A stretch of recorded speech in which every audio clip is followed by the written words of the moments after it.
हाय, good morning, सत श्री अकाल, आदाब, नमस्कार, वनकम। आपका अपना डॉक्टर नवनीत काला एक बुरी खबर लेकर आया है जो कि नहीं आनी चाहिए थी, लेकिन दुनिया है, सुख दुख लगा रहेगा, लोग आएंगे और जाएंगे भी। लेकिन ये खबर आ रही है और इससे क्या आपको सीखना चाहिए, बड़ी सीख आपको एक लेनी चाहिए। जो पूरा वीडियो देखिएगा तभी शायद आपको पता चलेगा। खबर एंटरटेनमेंट इंडस्ट्री से आ रही है। टीवी के एक बहुत बड़े एक्टर जो सास भी कभी बहू थी, है ना, और बहुत सारे सीरियल्स में तब आते थे, 90s का जो पीरियड था। और मिस्टर विकास सेठी 48 साल के थे और कल रात 8 तारीख को उनको प्रॉब्लम हुई और कार्डियक अरेस्ट से उनकी मृत्यु हो गई। बताया क्या जा रहा है और हमें क्या सीख मिलती है इससे? बताया जा रहा है कि पहली चीज तो वो काफी स्ट्रेस में चल रहे थे, काम वाम शायद नहीं था, फाइनेंशियल प्रॉब्लम्स थी, 48 साल की उम्र थी। और एक दिन 8 तारीख को उनको शायद कुछ प्रॉब्लम हुई, उनको कुछ वॉमिटिंग हुई, लूज मोशन हुए, घबराहट हो रही थी। तो उन्होंने बोला मैं हॉस्पिटल किसी हालत में नहीं जाऊंगा, आप किसी को घर पे बुला के दिखा दो। शायद घर में ही दिखाया गया, डॉक्टर को जैसे भी दिखाया गया, मुझे इतना आइडिया नहीं है। लेकिन जब सुबह घर वालों ने देखा तो वो डेड पाए गए, यानी कि रात को ही उनको कार्डियक अरेस्ट हो गया होगा।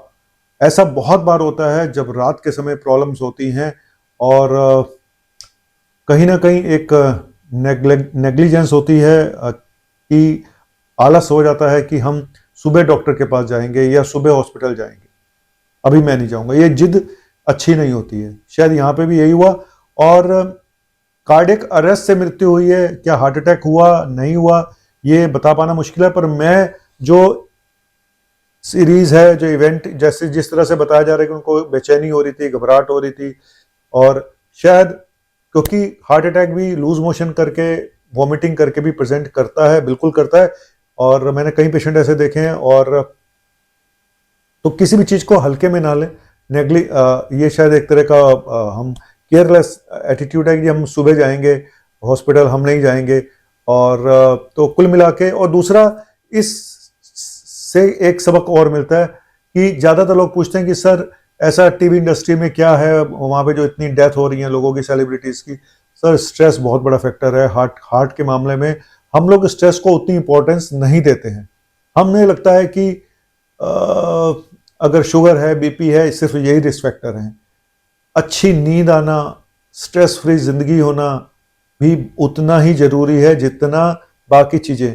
आप भी इसको एक बड़ी बीमारी समझ के चलिएगा कि स्ट्रेस एक बहुत बड़ा रीजन है।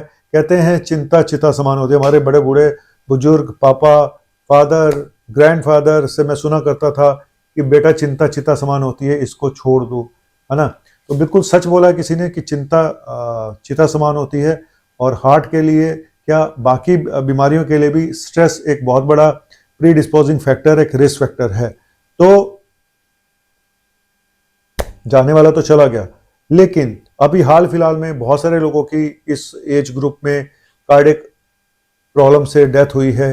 चाहे वो के हों, चाहे वो और कलाकार हों। एक तो लाइफस्टाइल इस इंडस्ट्री के थोड़े से शो ऑफ जो होता है, और जिस तरह की पार्टियां होती हैं और जिस तरह से लाइफस्टाइल है वहाँ का, तो कहीं ना कहीं आपको और ज़्यादा स्ट्रेस में लेके जाता है। क्योंकि उस लाइफस्टाइल को मेंटेन करना, बाद में जाके जब आप चल रहे होते तो सब ठीक है, लेकिन बाद में जब आपका काम खत्म हो जाता है, काम नहीं होता और आपको उसी चकाचौंध की दुनिया में रहना है, तो फिर बड़ी दिक्कत ही दिक्कत है भाई। तो आपसे बोलूँगा सिंपल लिविंग और ग्रेट थिंकिंग, इसके साथ चलिएगा। स्ट्रेस ना, ऐसे उतने ही टारगेट पकड़िएगा जितने आपके बस के हैं। सीधी सी बात बताऊं मैं आपको, उतने ही टारगेट पकड़ो जितने आपके बस के हैं। और फ्यूचर के लिए सेविंग जरूर करके रखें। हमेशा दिन एक जैसे नहीं रहते, फैक्ट ये है। कभी भी कुछ भी हो सकता है। आपको बुरे से बुरे समय के लिए अपने फ्यूचर को ठीक करने के लिए हमेशा तैयार रहना चाहिए। थैंक यू वेरी मच, शुक्रिया, शब्बा खैर और मेरी खैर, बाय।